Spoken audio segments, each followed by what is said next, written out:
Hello, everybody. I am Dr. Shamshun Nehar, Associate Professor in Zoology, presently Commissioned Principal at SS Memorial College, Ranchi. Dear student, today I am going to discuss with you cage culture of fish. Under this, I am going to tell you what is cage culture, what is its advantage, and what are the various steps taken for culturing fish in cage. So what is cage culture? Cage culture is practicing of culturing fish in existing water reservoir like ponds, lakes, rivers, rivulets, estuaries, etc. But in captivity.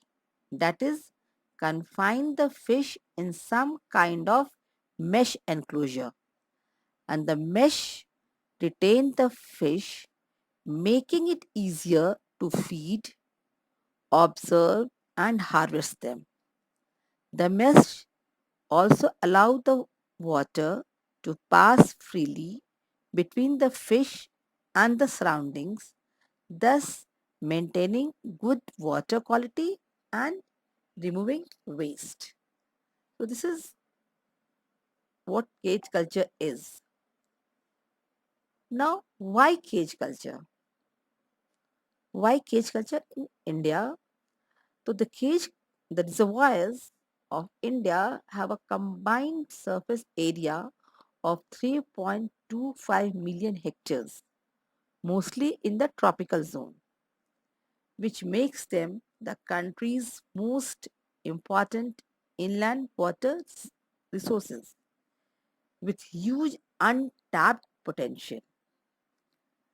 And the success rate of auto stocking is very low in Indian reservoirs, especially in smaller ones.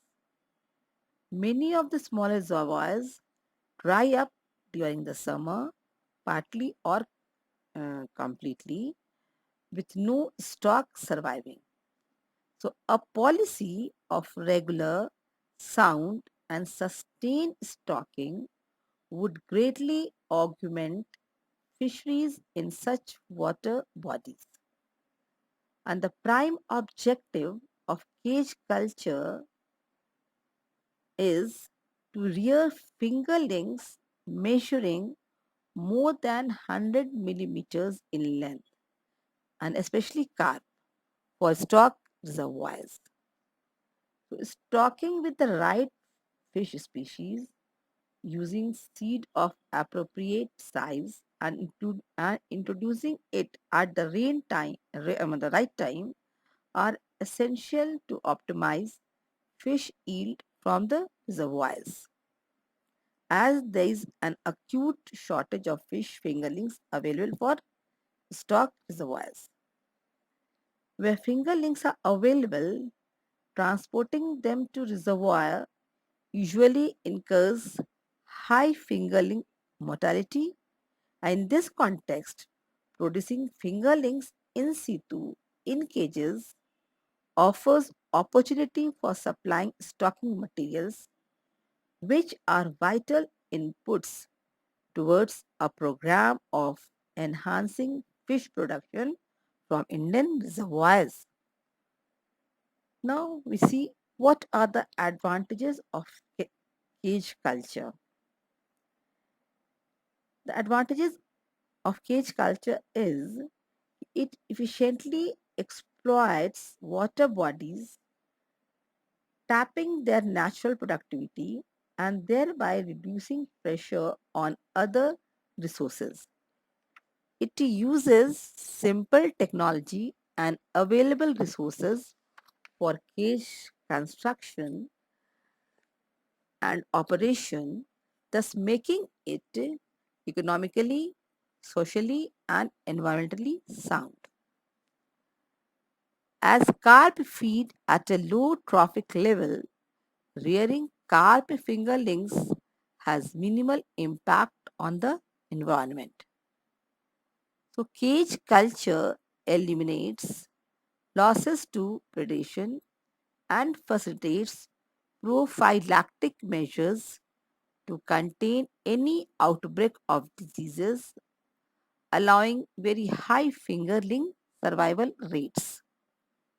It makes effective use of manpower as daily maintenance routine and monitoring are relatively simple and harvesting is rapid, easy and sure. If cage culture is practiced intensively, then high yields can be achieved at very low cost. Since most reservoirs in India are designated for multiple uses, including supplying drinking water, so cage culture is appropriate because it is minimally polluting and maintains the ecological health of the reservoir. Now, along with advantages, there are certain constraints of cage culture also. It is that unless managed carefully and correctly, cage culture can have certain drawbacks. Cage occupies space on the surface of water bodies and if poorly positioned may disrupt navigation or diminish the scenic value of the reservoir. So this is one of the disadvantages of cage culture. Poorly placed cages may alter current flows and worsen sedimentation. Inappropriately intensive or poorly managed cage culture may pollute the environment with unconsumed feed and fish fecal waste, thus causing eutrophication. And during the summer months, cage may be damaged by strong winds or flooding, but this risk can be avoided by properly anchoring batteries of cages in protected inlets away from strong currents. And theft is rarely a problem in culturing fish to fingerling size. But at the same time, if you are culturing marketable size fish or prawns, then theft may become a problem in culturing fish in cage.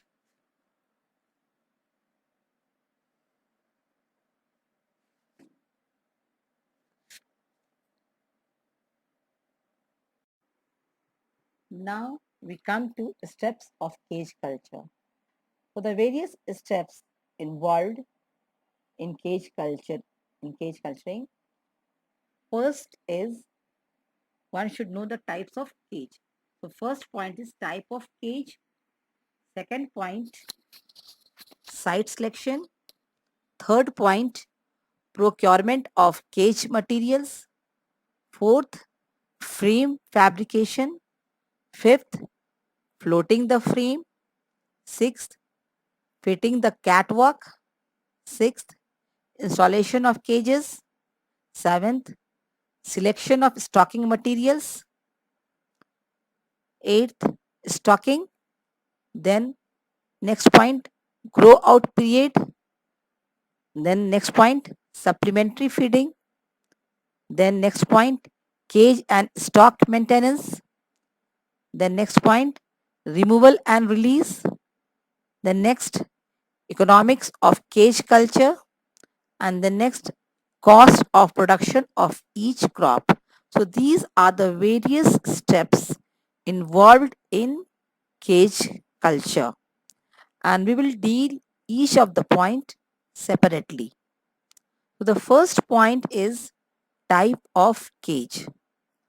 So the knowledge of type of cage is essential. Then only one will be able to use that type of cage according to the reservoirs or the water body. So there are four types of cage used in cage aquaculture: fixed type, floating type, submersible type, and submerged type. So these are the four types of cage. The fixed cage is the most basic one and is widely used in shallow water with a depth of 1 to 3 meters.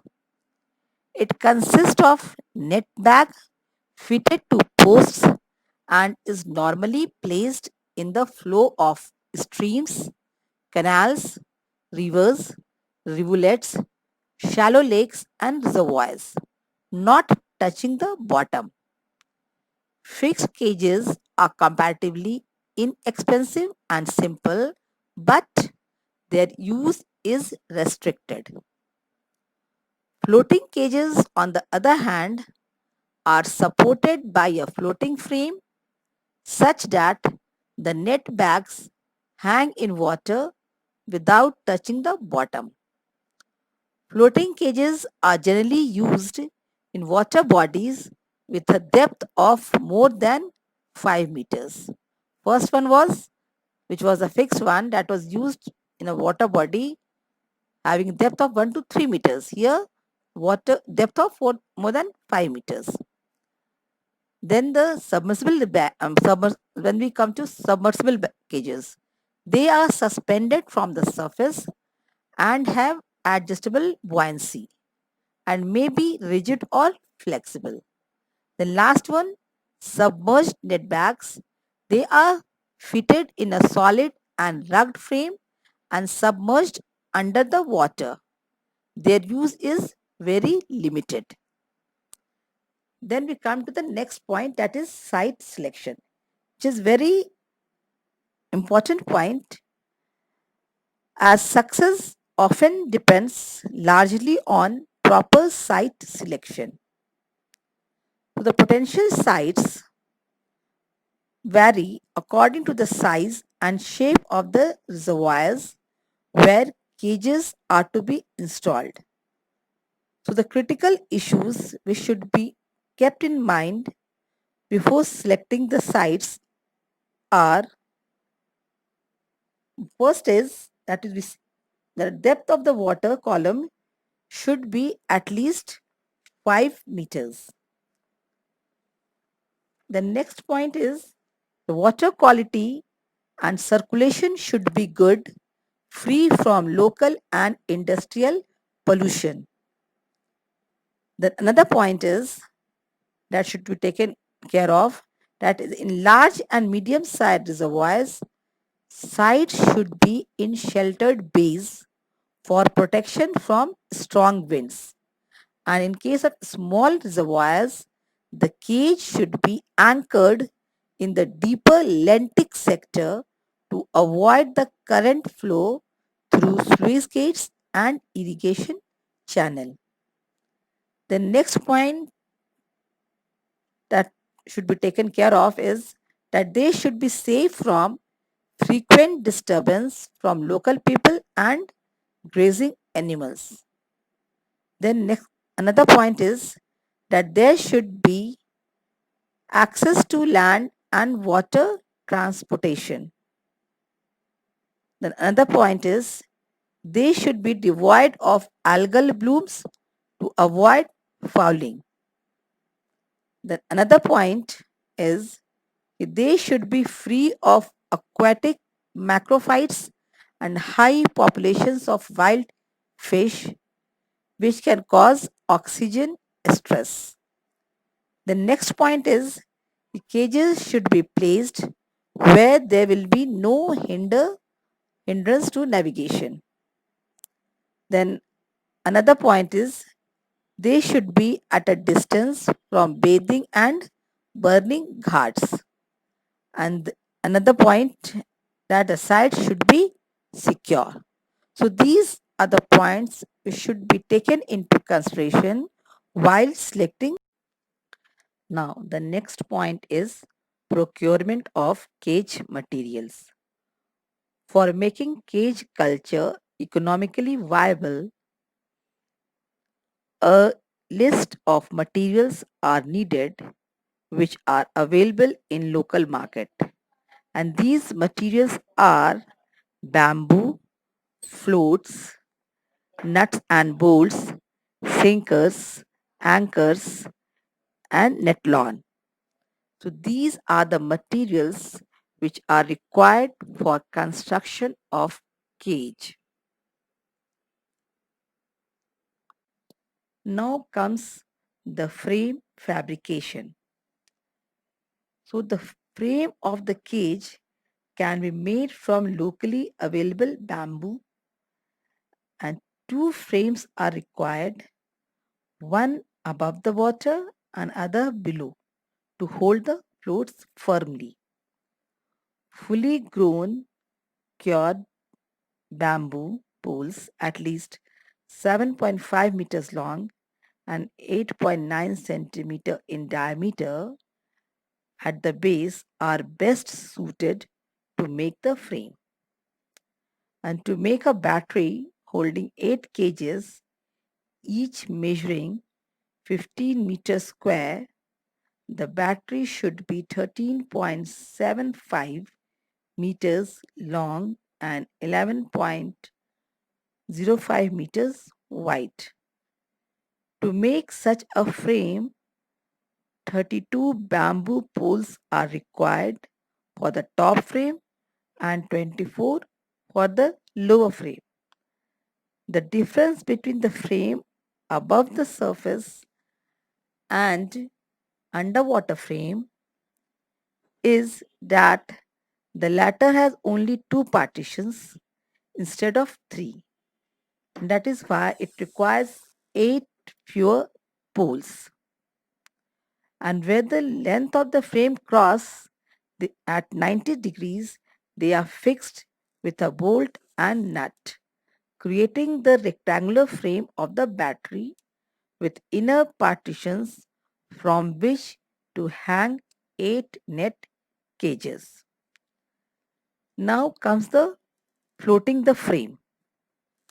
The battery of 8 cages is floated by 24 steel drums, and the drums are sandwiched between the two frames, one above the surface and the other below, placed mostly in the corners and near joints to provide the frame with balanced buoyancy.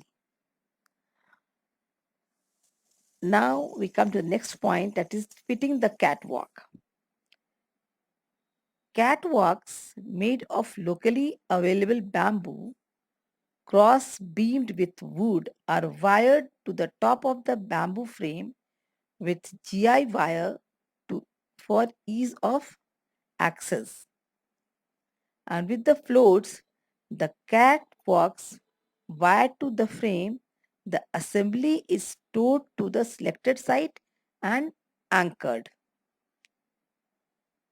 Now comes the installation of cages. Once the frame is anchored at the culture site, the next step is to tie on the netlon cages, 8 to a battery. Along the top, silk ropes are used to the nets to the bamboo frame firmly to prevent sagging, and sinkers are tied to the bottom corners and the sides of the netlon cages to hold them vertical.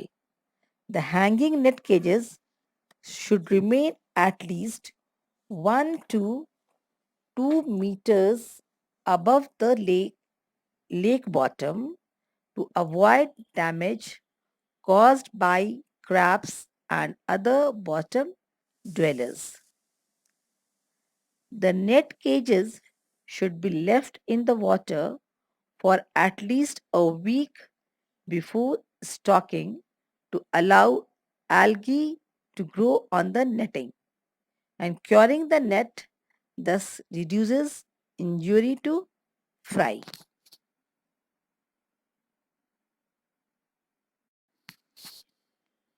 The next point is selection of stocking material. Many species are suitable to grow in cages.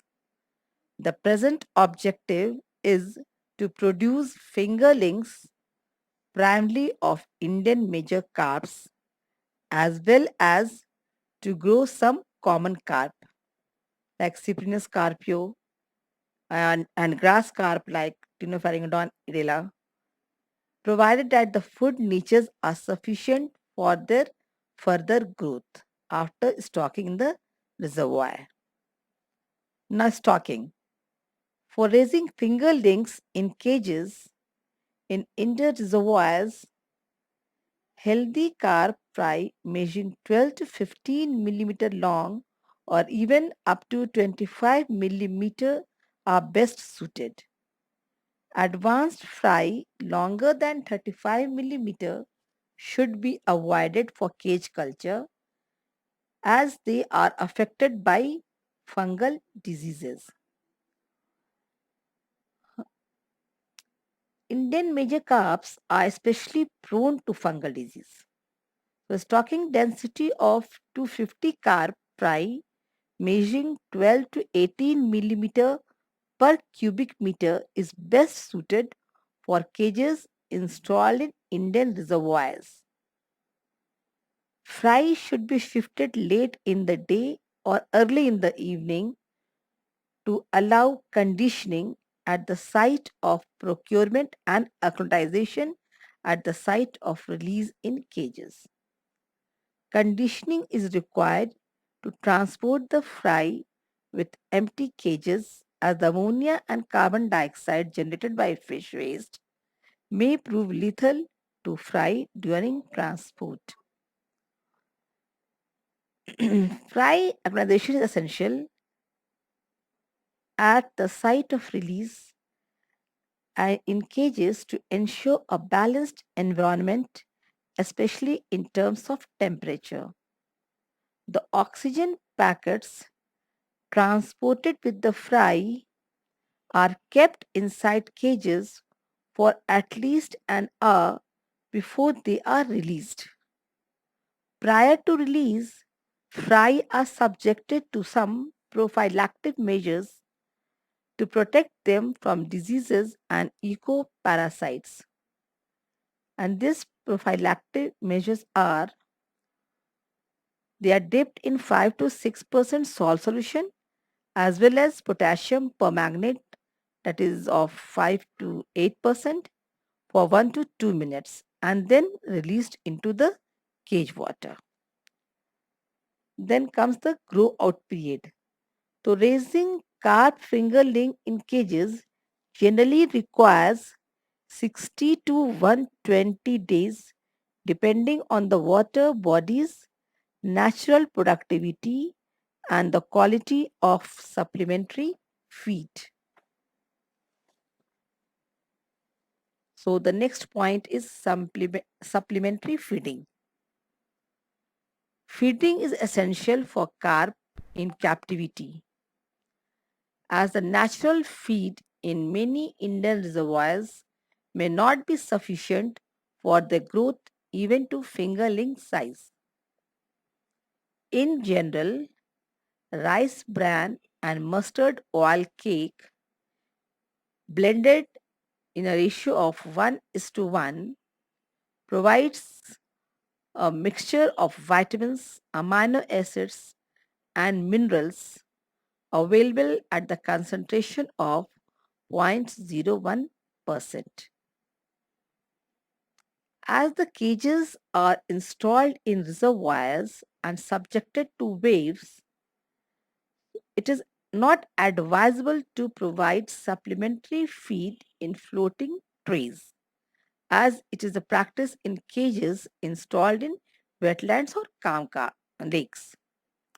In general, the fine flaky powdered form of rice bran and mustard oil cake mixed together is spread over the water surface inside each cage twice daily at a rate of 3.5% of aggregate fry body weight. Now comes the next point, that is cage and stock maintenance, which is a very important point. So under this, monitoring of water is very essential. The water quality parameters which must be monitored in the cages are dissolved oxygen, acidity, free ammonia, and phosphate. Then cleaning the cages. The cages should be cleaned with soft brush fortnightly to remove algae, sponges, and other organisms. Floating macrophytes that waves sometimes push against cages should also be removed. Any dead fish should also be removed from.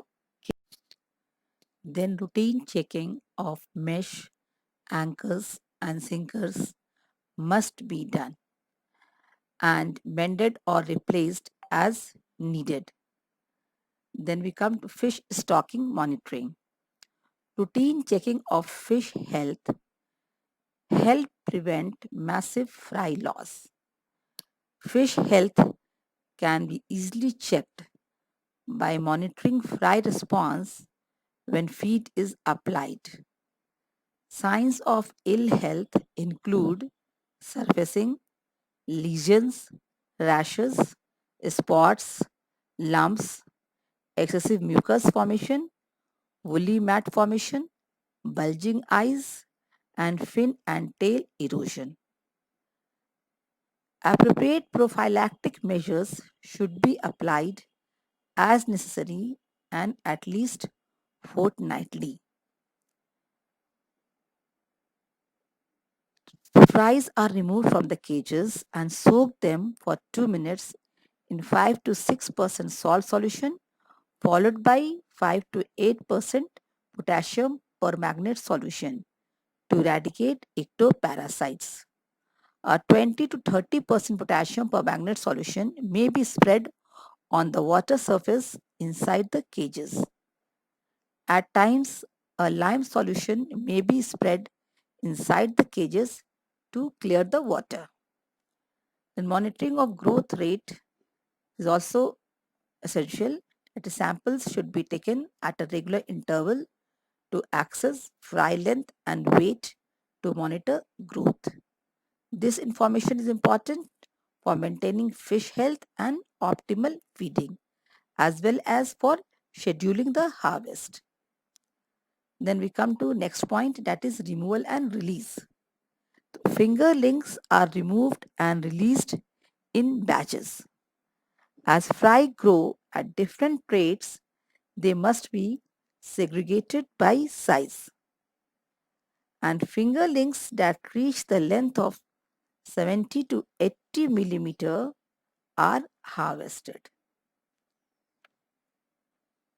Now, at the end, we come to the economics of cage culture, that is its advantage. So, we can say that rearing fingerlings from fry using cage culture in the reservoirs to be stocked is more cost effective than using either pens or nurseries. One battery of 8 cages is sufficient to produce stocking materials for a water body of 200 hectare, and 3 crops of fingerlings can easily be harvested per year. So we find that this is economically viable, and over and above, the material which is used for constructing the cage can be reused twice or thrice, or if they are unable to be used, then they can be sold as scrap. So this here again we find that it is cost effective. So we find that this cage culture is highly cost effective, and this is all about the cage culture.